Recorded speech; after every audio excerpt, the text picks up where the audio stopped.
தமிழ் நிறம் நேயர்களுக்கு வணக்கம். இன்று நம் நிகழ்ச்சியில் தமிழ்நாடு கொங்கு இளைஞர் பேரவையினுடைய தலைவராக இருக்கக்கூடிய தனியரசு அவர்கள் நம்முடைய இணைஞ்சிருக்காங்க. சார் வணக்கம். வணக்கம். தமிழகத்துக்கு இருமுறை வணக்கம். சார், விஜய் அதிமுக கூட்டணியில இல்ல அப்படிங்கிற ஒரு அறிக்கை வெளியிட்டிருக்காங்க. அதிகாரப்பூர்வமாக புஷி ஆனந்த் மூலமாக சொல்லியிருக்காங்க. அதுலயுமே இது நம்முடைய தாவேகா தலைவருடைய கருத்தை தான் இதுல சொல்லியிருக்கோம் அப்படின்னு சொல்லியிருக்காங்க. கடந்த சில நாட்களாக விஜயும் இபிஎஸும் கூட்டணி வைக்க போறாங்க, அதிமுக கூட இல்ல எங்க கூட தான் கூட்டணியெல்லாம் வருவாங்க அப்படின்னு இபிஎஸ் எல்லாமே பேசிக்கிட்டு இருந்த ஒரு நிலையில இப்போ இந்த அறிக்கையானது வெளியாகி இருக்கு நேற்று. ஸோ இதை எப்படி பார்க்குறீங்க?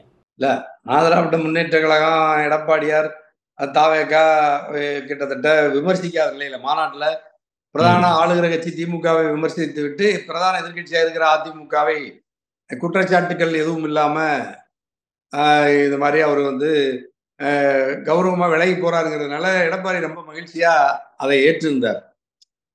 அந்த சூழ்நிலையில இப்ப தொடர்ந்து எல்லா பத்திரிகைகள், ஊடகங்கள் எல்லாம் என்ன செய்தி வெளியிட்டு இருந்தோம், தொடர்ந்து அதிமுக தாவேகா கூட்டணி உறுதி செய்யப்பட்ட ஒன்று அப்படிங்கிற மாதிரி பரவலா பேச்சு இருந்துச்சு. அது பிரதான ஒரு நாளிதழ் நேற்று அதை இன்னும் கூடுதலா அது உறுதிப்படுத்தப்பட்ட செய்தியை போல ரொம்ப விரிவான ஒரு செய்தி தந்திருந்தாங்க. அந்த அடிப்படையில் தாவேகா இனியும் நம்ம பொறுத்திருந்தால் இந்த செய்தி வேகமா பரவுவது என்பது தமிழக வெற்றி கழகத்திற்கு ஒரு இழப்பை, ஒரு சரிவை தரும் என்பதனால தமிழக வெற்றி கழகம் இப்ப அதை கட்டாயமா நாங்க அண்ணா திராவிட முன்னேற்ற கழகத்தோடு உறவு என்பது கற்பனையானது, உண்மைக்கு புறம்பானது. ஆகவே அந்த நாளிதழ் செய்தி உண்மை இல்லைங்கிறதுல மறுத்து புஷி ஆனந்த் பொதுச் செயலாளர் விஜயுடைய ஒப்புதலோட தந்திருக்கிறார். அப்ப எல்லாரும் என்ன எதிர்பார்த்தாங்கன்னா, தாவேகா அதிமுக கூட்டணி வரும் 26ங்கிற மாதிரி எதிர்பார்த்தாங்க. அதுல என்ன நெருக்கடினா, தாவேகா விஜய் தலைமையாக ஏற்றுக்கொண்டு வருகிறவர்களை நாங்க ஏற்றுக்கொள்வோங்கிறத மாநாட்டிலேயே விஜய் சொல்லியிருந்தார். அதுல இப்பவும் அவங்க உறுதியா இருக்கிறத நம்ம இந்த செய்தியின் மூலமா பாக்குற அறிக்கையின் மூலமா, அதிமுகவை பொறுத்த வரைக்கும் அதிமுக எடப்பாடி தலைமையை ஏற்றுக்கொண்டு வருகிறவர்களை மட்டும் நாங்க கூட்டணியில் வச்சுக்குவோம், ஒத்த கருத்துடையவர்களை பற்றி எல்லாம் நாங்க கலந்து பேசி முடிவு செய்வோம் சொல்றாங்க. அப்ப 2 பேருமே தனித்தனி தலைமையில் நாட்டின் முதல்வர் என்கின்ற அந்த இலக்கோடு பயணிப்பதனால கூட்டணிக்கு வாய்ப்பு இல்லைங்கிறத நேற்று தாவேகா கடிதத்தின் மூலமா, அறிக்கையின் மூலமா உறுதி செய்யப்பட்ட பிறகு அண்ணா திராவிட முன்னேற்ற கழகத்துக்கு இருந்த குறைந்தபட்ச நம்பிக்கையும் ஒரு ஆறுதலும் இப்பொழுது பொய்த்து போயிருக்கிறது அப்படிங்கிறத நம்ம அரசியல் அவதானிகள் பார்க்கிறோம். நேற்று பல விவாதங்கள் அப்படித்தான் நடந்துச்சு. அப்ப அதிமுக ஏற்கனவே யாரும் எந்த பெரிய கட்சிகள் யாரும் இல்லை, தேமுதிக மட்டும்தான் அங்க இருந்துச்சு. தேமுதிகவுமே உறுதியா ஒரு நட்பளவில் இருக்காங்க. இணைந்து போராட்டங்களோ, இப்ப இந்தியா கூட்டணி அல்லது தமிழ்நாட்டில் திமுக தலைமையில் இருக்கிற மதசார்பற்ற முற்போக்கு கூட்டணி மாதிரி இணைந்து அவங்க எந்த போராட்டத்தையோ மற்ற அரசியல் நிகழ்ச்சிகளை நடத்துறது. இந்த சூழ்நிலையில குறைந்தபட்சம் விஜய் ஒரு ஆறுதலா எடப்பாடி பார்த்தாரு. விஜயனுடைய நேற்று அறிக்கையின் மூலமா அதிமுகவினருமே கொஞ்சம் அவங்களுக்கு அந்த அவநம்பிக்கை மறுபடியும் ஏற்பட்டு இருக்கிறதுங்கிறத நம்ம பார்க்கணும். ஆகவே அதிமுக தாவேகா கூட்டணி இல்லை அப்படிங்கிறத நேற்று அறிக்கையின் மூலமா நம்ம உணர முடிகிறது. இருந்தாலும் தேர்தல் நேரத்துல ஏதாவது முடிவுகள் மாறலாம் அப்படிங்கிறதையும் நம்ம புறந்தள்ளிவிட முடியாது. ஏன்னா நீங்க தாவேகா அதிமுக கூட்டணி இல்லைன்னு சொல்லிட்டு அதற்கான காரணங்கள் எதையும் இதுவரைக்கும் பரஸ்பரம் அவர்களுக்குள்ள பரிமாறிக்கொள்ளலாம். அதாவது எடப்பாடி அதிமுக தமிழக வெற்றி கழக விஜய் பத்தி எந்த விமர்சனம் செய்யல, தமிழக வெற்றி கழகமோ விஜயோ அதிமுக எடப்பாடி பற்றி இல்ல இல்ல அந்த இடத்துல தானே நமக்கு இங்க சந்தேகம் வருது. ஒருவேளை இபிஎஸ் அவர்கள் விஜயை நம்பி இருந்துட்டாரோ? இல்ல, இப்பவும் நம்பி இருக்கிறாரு. இப்பவும் விஜய் எடப்பாடி நம்புறாரு, எடப்பாடி விஜய் நம்புறாங்க.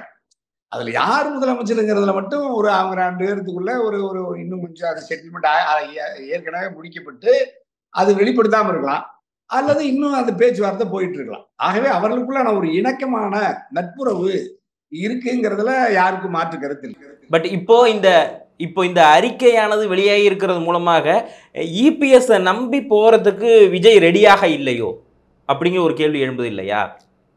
இல்ல, உண்மைதானே. இப்ப நீங்க இபிஎஸ் நம்பி இபிஎஸ் தலைமை ஏற்றுக்கிட்டு விஜய் பயணிப்பாருன்னா, இந்த மாநாட்டுக்கு வந்திருந்த கூட்டம் விஜயை முதலமைச்சராக்கி தமிழக வெற்றி கழகம் ஆட்சிக்கு வரணும், அதன் மூலமாக நாட்டில் இதுவரை நடந்து வந்த பல குறைகளை எல்லாம் நான் தீர்க்க வரேன்னு தான் விஜயனுடைய அந்த அந்த பிரகடனமெல்லாம் இருந்துச்சு.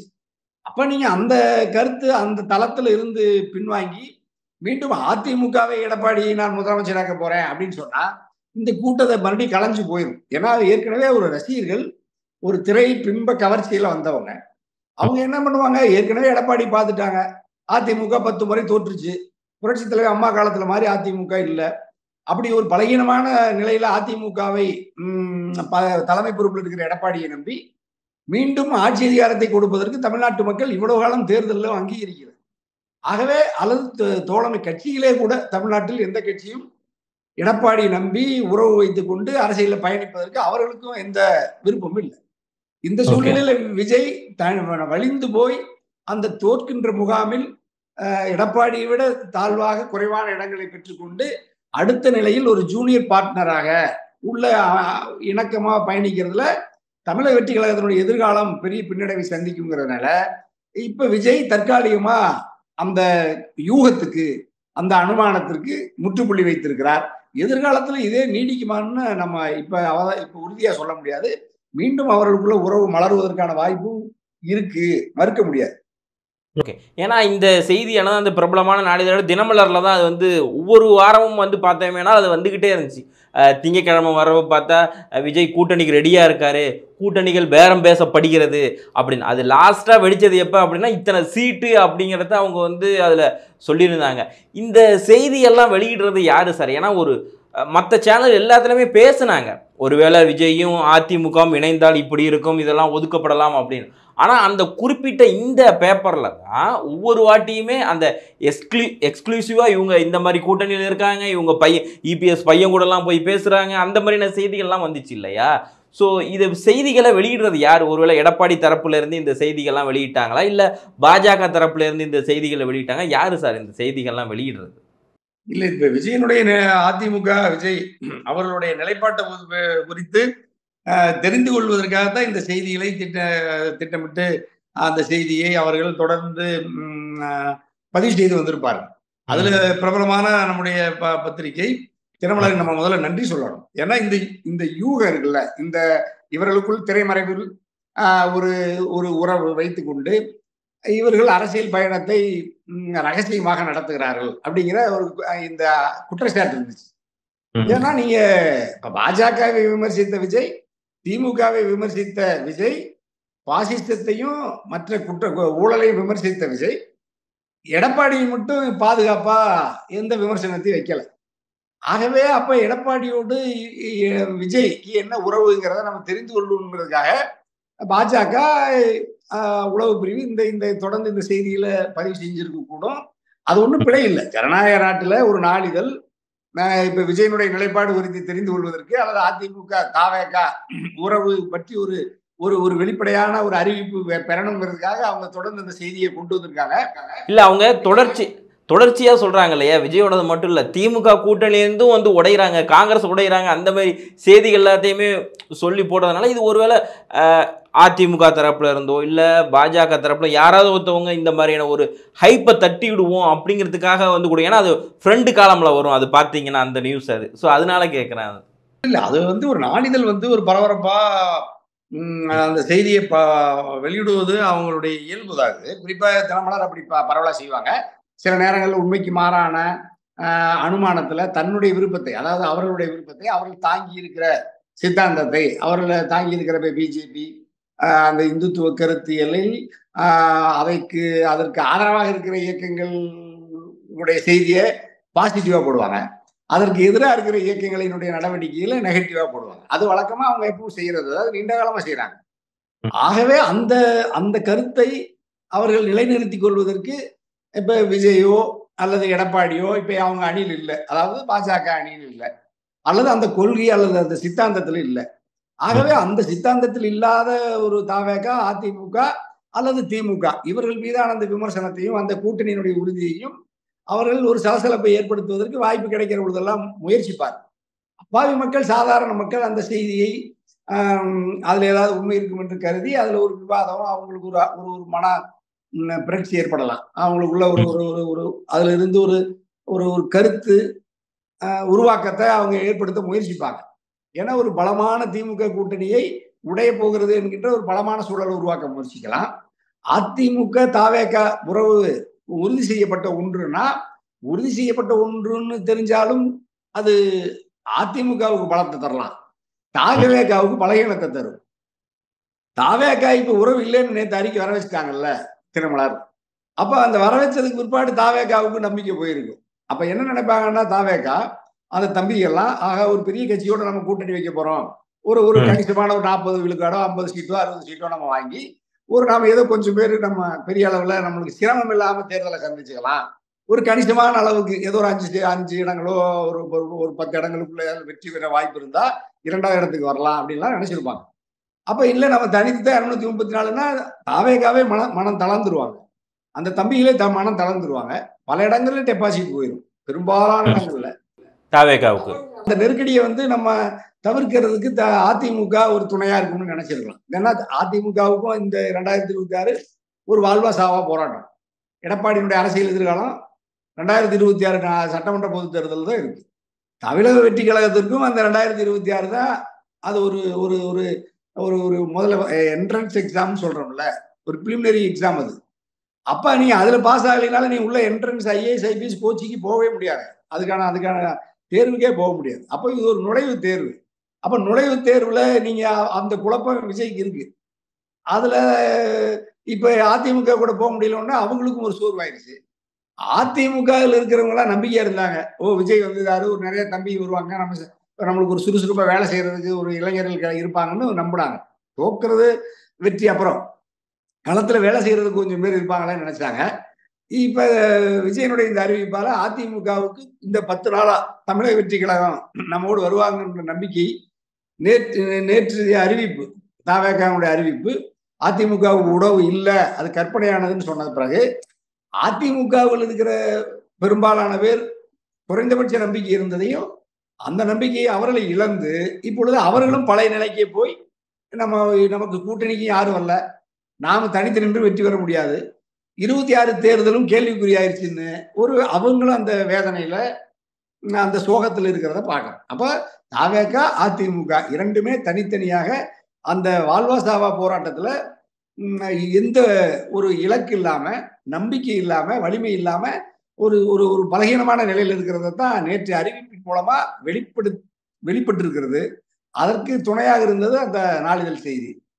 ஓகே. இதுல வந்து என்னன்னா தாவேகா கூட இப்போ வளரக்கூடிய ஒரு கட்சி தான். ஸோ அவங்க வந்து வெற்றி தோல்விகள் வந்து பெரிய அளவில் அவங்கள பாதித்தாலும் தனிப்பட்ட முறையில் பார்க்குற ஓகே இவ்வளோ பர்சன்டேஜ் வந்திருக்கு அப்படிங்கிற புதிய கட்சி அப்படின்னு போயிடும். ஆனால் அதிமுகவை பொறுத்த மட்டும் விஜய் குறித்த அந்த பேச்சுகள் எழும்போதெல்லாம், விமர்சனம் வரும்போதெல்லாம் அதுக்கு வந்து ஒரு பாசிட்டிவான ரியாக்ஷனை எடப்பாடியார் அவர்கள் கொடுத்துட்டு இப்போ திடீர்னு வர்றப்ப அவங்களுக்கு ஒரு கடும் சரிவானது இருக்கும். இதுக்கு இடையில வந்து பிஜேபியை கடுமையாகவும் சில இடங்களில் அண்ணாமலையை விமர்சிச்சிருந்தார்.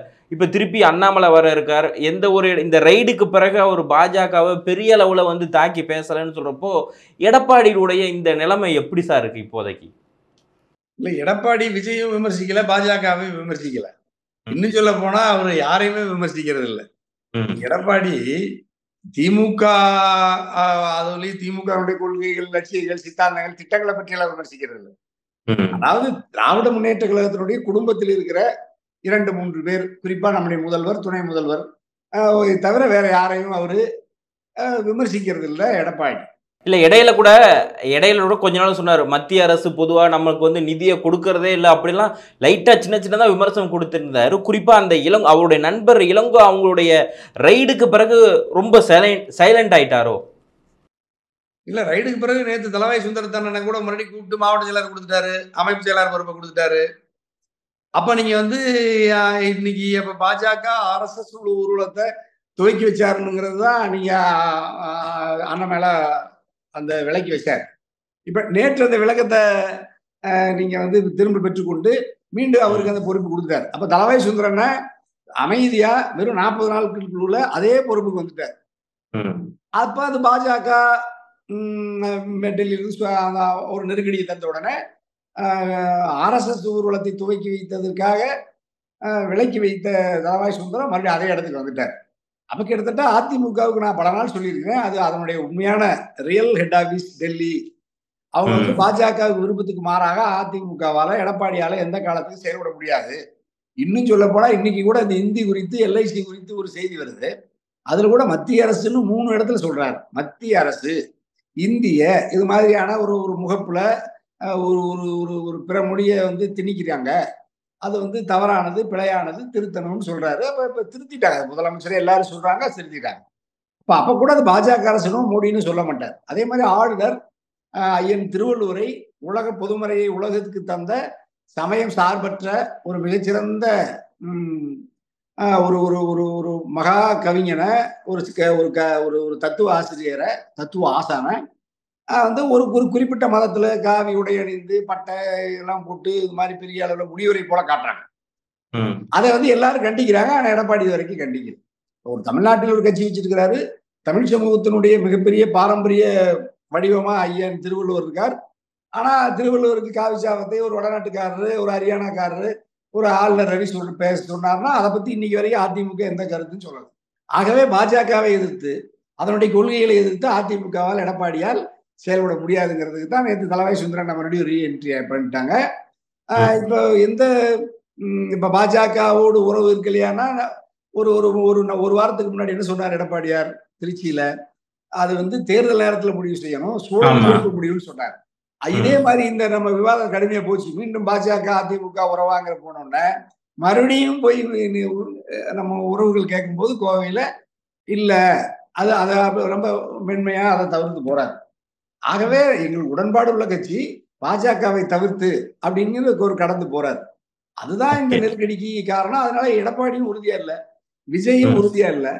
ஆகவே பாஜகவுக்கு அஞ்சி விஜயும், அதிமுகவும் தன்னுடைய நிலைப்பாட்டை உறுதியாக, வெளிப்படையாக பேசாமல் மௌனித்து அரசியலை வந்து ஒரு பெயரளவுல நடத்த முயற்சிக்கிறாங்க. ஆகவே தமிழ்நாட்டு மக்கள் இவர்களை நம்பாமல் தொடர்ந்து புறக்கணிக்கிறார்கள். அதுவே நீங்க விஜய்க்கும் பலகீனமான ஒரு நெருக்கடி. எடப்பாடிக்கும் ஒரு பலகீனமான சூழல்ல தான் அந்த அரசியலை நகர்த்துறார். 2 பேருமே பாஜகவுக்கு பயந்து, அவர்களுக்கு விருப்பத்திற்கு இணங்கி அரசியலை செய்றாங்கங்கிறத தான் நம்ம இப்ப பார்க்கிறோம்.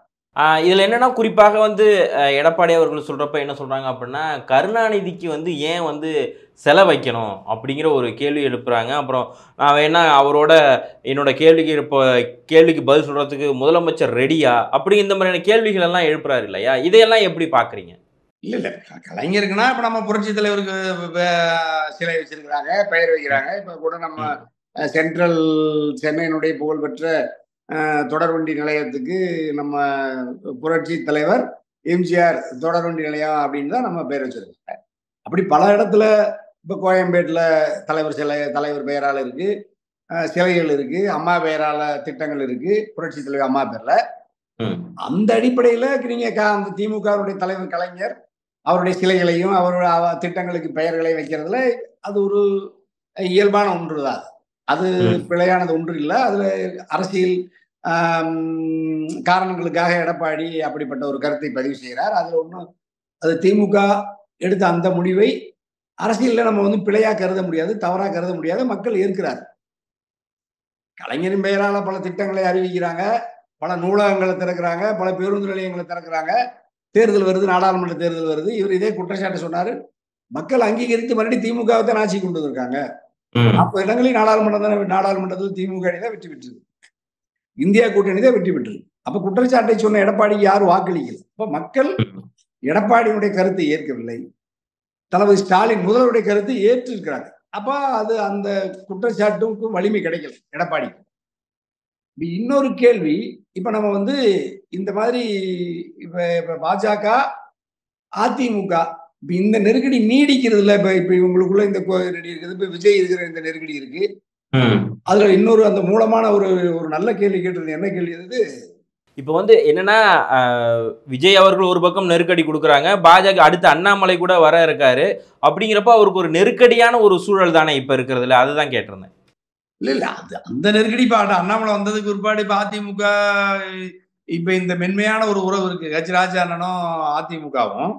இந்த மென்மையான உறவு கூட இப்ப அதே நீடிக்குமா? அல்லது மறுபடியும் ஏதாவது இடைவெளி வருமா? அல்லது விஜய் அதிமுக, பாஜக, அண்ணாமலை அந்த வருகைக்கு பிறகு ஏதாவது ஒரு மாறுதல் நடக்கலாம். நம்ம அது குறித்து நம்ம பிறகு அதை பத்தி வலிமையா பேசுவோம். ஆனா இந்த அதிமுக வந்து இப்ப திமுகவின் மீது இந்த பெயர் சூட்டுவதன் மூலமா இந்த மாதிரியான குற்றச்சாட்டுகளை சொல்றதுனால மக்கள் அதை ஏற்கல, நிராகரிச்சிருக்கிறாங்க. அந்த அளவுல நம்ம வந்து இப்ப அதை பெரிய பிழையா பார்க்கல. தமிழ்நாட்டு மக்களை பொறுத்த வரைக்கும் இப்ப இந்தியா கூட்டணியை வலிமையா ஆதரிக்கிறாங்க. தமிழ்நாட்டில் இருக்கிற திமுக கூட்டணி, மதசார்பற்ற முற்போக்கு கூட்டணியை கடுமையா ஆதரிச்சிருக்கிறாங்க. இதுவரைக்கும் அந்த அணியின் மீது அல்லது அரசின் மீது, முதல்வர் மீது எந்த பெரிய கடுமையான குற்றச்சாட்டுகளையோ அல்லது அந்த குற்றச்சாட்டுக்கு இரையாகிற அளவுக்கு அந்த அரசு இயந்திரம் ஒரு சார்பு நிலையில் மக்களுக்கு எதிராக எந்த திட்டங்களையோ அல்லது எந்த சட்டங்களையோ அது தரல. ஆகவே எடப்பாடியால அல்லது எதிர்கட்சியினரால ஆளுகிற இந்த அரசை, திமுக அரசை அல்லது அதனுடைய முதலமைச்சராக இருக்கிற தளபதி ஸ்டாலினை இவர்களால பெரிய அளவில் குற்றம் சுமத்தி பலகீனப்படுத்த முடியல. அல்லது குற்றத்துக்கு இரையாகிற அளவுக்கு அரசு இயந்திரத்தையும் தளபதி ஸ்டாலின் நகர்த்தல. இப்போ அவங்க ரொம்ப கவனமா பயணிக்கிறாங்க. அந்த கூட்டணி கட்சியில் இருக்கிற தலைவர்களும் ஒற்றுமையா ஒரு சித்தாந்த புரிதலோடு, கொள்கை உடன்பாடோட பயணிக்கிறாங்க. ஸோ அதனால இப்போ என்னன்னா, இப்போ அதிமுக வந்து ரொம்ப நெருக்கடியான ஒரு சூழ்நிலை இருக்கப்போ, ஒருவேளை பாமக அதிமுகவோட கூட்டணி வைப்பதற்கான வாய்ப்பு இருக்கா? ஏன்னா அவர் ஏற்கனவே போட்ட அந்த ட்வீட்டை இப்போ ஞாபகப்படுத்துறேன். பழையன கழிதலும் புதியன புகுதலும் அப்படின்னு ஒன்று சொல்லியிருந்தாங்க. இல்லை, நான் ஜஸ்ட் அதை இலக்கண முறையில் தான் போட்டேன் அப்படின்னு ராமதாஸ் அவர்கள் விளக்கம் கொடுத்துருந்தாங்க. ஸோ ஃபைனலாக கேட்குறேன் இந்த இதுக்கு. இல்ல பாமக பொறுத்த வரைக்கும் நீங்க எப்பவுமே அவங்க வந்து உறுதியா நீங்க இப்ப சின்னவர் சொன்னார், அன்புமணி ராமதாஸ் 2 நாளைக்கு முன்னாடி கூட்டணி ஆட்சி சம்மதம்னா நான் 2026ல கூட்டணி ஆட்சிக்கு தான் வாய்ப்பு அதிகம், அதுதான் பாமகவுடைய இலக்கு நோக்கம்னு சொல்லிட்டாரு. அப்ப கிட்டத்தட்ட அந்த அதிமுக பாமக உறவுக்கான செய்தியும் அதுல பிழையானது, தவறானது ஆயிப்போச்சு. ஆகவே அது பாமக பெருமளவு அதிமுகவோடு தேர்தல் உறவு வைப்பதற்கான வாய்ப்பு மிக மிக குறைவு.